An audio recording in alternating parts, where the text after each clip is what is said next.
You're watching How Leap. Let's see how to turn off Siri suggestions on your iPhone. Siri suggestions appear in Search, Spotlight, and on your lock screen. To disable them, open Settings and tap Siri and Search. Scroll down to see a list of all your apps. Tap on each app individually to manage its suggestions. For each app, you can toggle off Learn from this app, Show suggestions, and Show in Search. To turn off suggestions globally, you need to disable them for Siri itself. At the top of the Siri and Search page, under Siri Suggestions, toggle off Suggestions in Search and Suggestions on lock screen. This stops Siri from recommending apps and actions.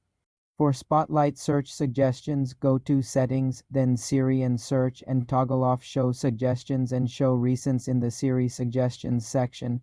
Additionally, to disable app suggestions on the home screen, long press an empty area, tap the dots at the bottom, and uncheck Show Siri Suggestions if the option appears. This process gives you granular control over where Siri's predictions appear. For more simple iPhone privacy tutorials, subscribe to the channel.